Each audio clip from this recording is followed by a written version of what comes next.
అల్లూరి సీతారామరాజు జిల్లా ఏజెన్సీలో 48 గంటల నిరవధిక బంద్ ప్రారంభమైంది. తెల్లవారుజాము నుంచే ఆదివాసీ సంఘాలు, రాజకీయ పక్షాలు రోడ్డెక్కాయి. జిల్లా కేంద్రం పాడేరులో ఎక్కడికక్కడ వాహనాలను అడ్డుకుంటున్నారు. ఇవాళ రేపు బంద్ జరుగుతున్న నేపథ్యంలో పర్యాటక కేంద్రాలు మూతపడ్డాయి. బంద్ నేపథ్యంలో ఇంటర్ ప్రాక్టికల్ పరీక్షలకు వాయిదా వేశారు అధికారులు. 1/70 చట్టానికి పరిరక్షణ కల్పించాలనేది ప్రధాన డిమాండ్తో ఈ బంద్ కొనసాగుతోంది. ఆదివాసీ సంఘాల బంద్కు వైసీపీ మద్దతు ప్రకటించింది. దీంతో పర్యాటక ప్రాంతంలో స్వచ్ఛందంగా దుకాణాలు మూసివేసి సంఘీభావం తెలిపారు స్థానికులు. దీనిపై మరింత సమాచారం మా ఉత్తరాంధ్ర ఇన్ఛార్జ్ దుర్గా ప్రసాద్ అందిస్తారు. విశాఖ జిల్లా ఏజెన్సీతో పాటు మన్యం జిల్లా ఏజెన్సీ ప్రాంతాల్లో బంద్ అయితే కొనసాగుతుంది. 48 గంటల పాటు ఆ బంద్కి గిరిజన సంఘాలు అయితే పిలుపువ్వడంతో ప్రస్తుతం మన్యం జిల్లా అరకు, పాడేరు పరిసర ప్రాంతాల్లో ఏదైతే ఏజెన్సీ ప్రాంతాల్లో అంటే విశాఖలో ఉన్న ఏజెన్సీ ప్రాంతాలతో పాటు పలు ఏజెన్సీ ప్రాంతాల్లో అయితే బంద్ ప్రస్తుతం కొనసాగుతుంది. 48 గంటల పాటు ఈ బంద్ కొనసాగనుంది. అయితే ఇటీవలే విశాఖ వేదికగా జరిగిన పర్యాటక సదస్సులో స్పీకర్ అయ్యన్న పాత్రుడు 1/70 చట్టానికి సంబంధించి కీలక వ్యాఖ్యలు చేశారు. ఏదైతే ఆ గిరిజన ప్రాంతాల్లో పర్యాటకులను ఆకర్షించే దిశగా అడుగులు వేయాలి ప్రభుత్వం. అదేవిధంగా పర్యాటకులు ఎక్కువగా ఆ ప్రాంతానికి రావాలన్నా, ఇతరులు ఎవరైనా దాన్ని అభివృద్ధి చేయాలన్నా, పెట్టుబడులు పెట్టాలన్నప్పుడు కూడా ఈ 1/70 చట్టాన్ని సవరించాలి. గిరిజన ప్రాంతాల్లో ఆ ఫ్రీ జోన్గా గిరిజన ప్రాంతాలని చట్టాలు సవరించి ఫ్రీ జోన్గా ఏర్పాటు చేయాలి గిరిజన ప్రాంతాలలో. అప్పుడే పర్యాటకంగా ఆ గిరిజన ప్రాంతాలు అభివృద్ధి చెందుతాయి, పర్యాటకులు ఎక్కువగా వస్తారు. అక్కడ హోటల్స్ కానీ ఎటువంటి పెట్టుబడులు పెట్టేందుకు ఇతరులు కూడా ఎక్కువగా వచ్చే అవకాశం ఉన్న నేపథ్యంలో ఈ 1/70 చట్టాన్ని సవరించాల్సిన అవసరం ఎంతైనా ఉందని చెప్పేసి స్పీకర్ అయ్యన్న పాత్రుడు విశాఖ వేదికగా ఇటీవల జరిగిన ఈ సదస్సులో ఆయన మాట్లాడడం జరిగింది. అయితే అప్పటి నుంచి గిరిజన సంఘాలు అయితే దాన్ని వ్యతిరేకిస్తున్నాయి.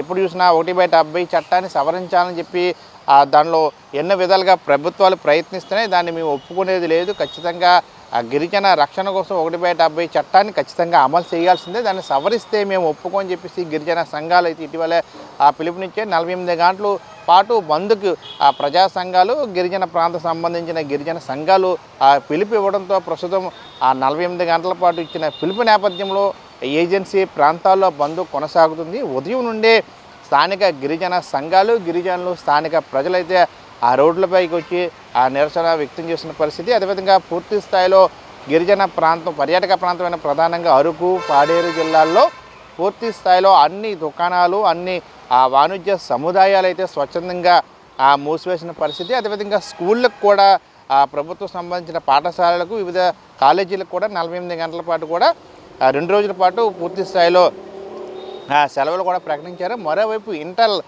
ఇంటర్మీడియట్ సంబంధించి ప్రాక్టికల్ ఎగ్జామ్ జరుగుతున్న నేపథ్యంలో కూడా దాన్ని కూడా అధికారులు ఏజెన్సీ ప్రాంతంలో వాయిదా వేయడం జరిగింది. మరోవైపు ఇప్పటికే మంత్రి గుమ్మడి సంధ్యారాణి కూడా ఒక విషయాన్ని అయితే వెల్లడి చేశారు. ఇటువంటి పరిస్థితుల్లో కూడా గిరిజనులకి హాని కలిగించే విధంగా 1/70 చట్టాన్ని సవరించము, కావాలని కొంత దాన్ని ఇవి చేస్తున్నారు తప్పితే ఆ ప్రభుత్వం అయితే గిరిజన సంక్షేమం కోసం పనిచేస్తుంది, గిరిజన రక్షణ కోసం ప్రభుత్వం కట్టుబడింది. ఇటువంటి పరిస్థితుల్లో కూడా ఈ 1/70 చట్టాన్ని సవరించమని చెప్పి గుమ్మడి సంధ్యారాణి వెల్లడించడం జరిగింది. మరోవైపు కూడా ఆ పర్యాటక ప్రాంతం ప్రధానంగా అరకులోని బొర్రా గౌస్ కావచ్చు, పర్యాటక ఆ ప్రాంతాలన్నీ కూడా మూతపడిపోయి గిరిజనులు కూడా ఉదయం నుండే ఆ రోడ్లపైకి వచ్చి ఎవరైతే ఆ ప్రాంతంలో సంచరిస్తున్న వెహికల్ సంబంధించి కానీ వాహనాలు ఇవన్నీ కూడా ఆపివేయడం జరుగుతుంది. మరోవైపు ఎమ్మెల్సీ ఎన్నికల నేపథ్యంలో కోడ్ ఉన్న నేపథ్యంలో ర్యాలీలకు కానీ భారీ సభలకు కానీ ఎటువంటి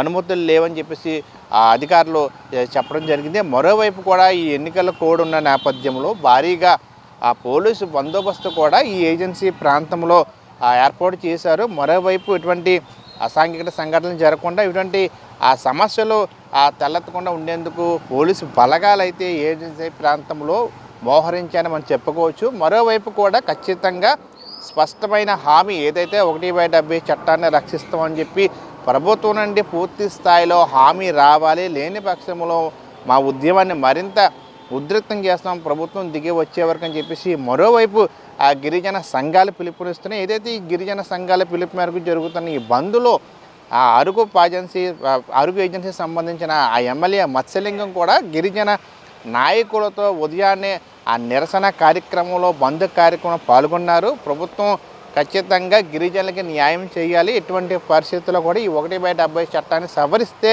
మేము ఒప్పుకోము, దానికోసం పోరాడతామని చెప్పి మరోవైపు ఆ గిరిజన ఎమ్మెల్యే ఏదైతే అరకు సంబంధించిన ఎమ్మెల్యే మత్స్యలింగం కూడా ఆ డిమాండ్ చేసిన సంగతి మనం చూడొచ్చు. ఏదైనప్పటికీ కూడా 2 రోజుల పాటు జరగనున్న ఈ బంద్ నేపథ్యంలో గిరిజన ప్రాంతాల్లో పోలీసు బలగాలు అయితే విస్తరంగా మోహరించాయని మనం చెప్పుకోవచ్చు. కెమెరా పర్సన్ గణేష్తో దుర్గాప్రసాద్, మెగా 9 టీవీ, విశాఖ నుండి.